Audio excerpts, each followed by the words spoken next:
La parole est à monsieur Philippe Naillet pour le groupe socialiste.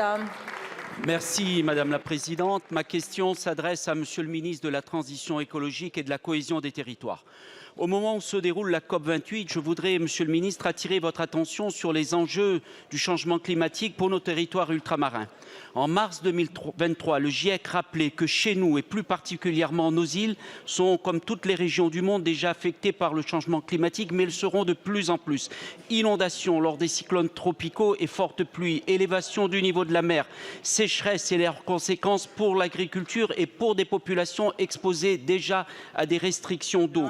Et bien sûr, la perte des biodiversités. Je rappelle que 80% de la biodiversité française se trouve sur nos territoires. À La Réunion, malgré les efforts effectués, 40% des espaces végétaux sont en voie de disparition. Je rajoute que la forte littoralisation de l'habitat et des activités économiques dans les Outre-mer constitue un facteur de risque aggravant. Le changement climatique a aussi une influence sur la santé des populations ultramarines, développement des pathologies liées aux vagues de chaleur, comme celles liées au rayonnement solaire. Je rajoute enfin que nos populations sont d'autant plus vulnérables que les inégalités sociales et économiques sont plus marquées que dans l'Hexagone. Nous sommes aujourd'hui dans une course contre la montre. La prévention des risques liés au changement climatique avec une politique d'adaptation dans les Outre-mer doit être une priorité absolue à court et moyen terme. Sous-estimer les conséquences du changement climatique pour nos populations serait irresponsable. Nous sommes dans une période de responsabilité climatique où l'objectif d'1,5 degré maximum fixé par la COP 15 est déjà dépassé. Monsieur le ministre, ma question est simple, elle est directe, elle est concrète. Comment comptez-vous accélérer votre politique pour protéger nos populations face aux défis climatiques? Merci. Merci beaucoup. La parole est à monsieur Christophe Béchu, ministre en charge de la transition écologique et de la cohésion des territoires. Merci Madame la Présidente, Mesdames et Messieurs les députés, Monsieur le député Naillet. D'abord, vous avez totalement raison sur le fait, y compris, de pointer les projecteurs, pas seulement sur ce qui se joue à la COP28, en matière d'atténuation des émissions de gaz à effet de serre, mais en matière d'adaptation, parce que quels que soient les compromis, les décisions auxquelles nous pourrons atteindre, nous pourrons faire en sorte d'obtenir des résultats à Dubaï. Quoi qu'il arrive, il y a un dérèglement qui a commencé et qui va se poursuivre.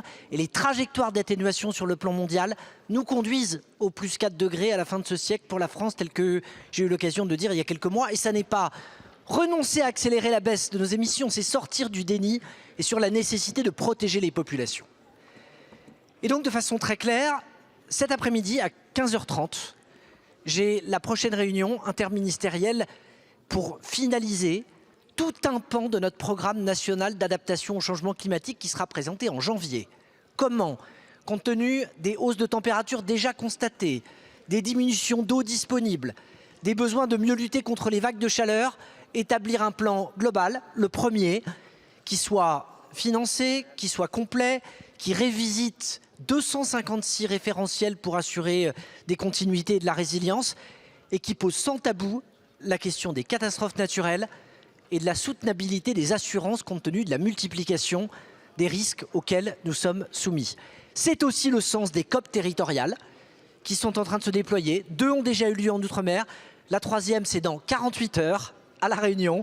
Puis il y en aura une en Guyane en début d'année prochaine. Donc, que ce soit la COP28 avec Agnès Pannier-Runacher sur la baisse des émissions, que ce soit sur les sujets d'adaptation avec beaucoup d'autres ministres, nous sommes mobilisés pour protéger les Français, aussi bien en atténuant les émissions qu'en préservant la biodiversité et qu'en présentant ce programme d'adaptation. Merci beaucoup, monsieur le ministre.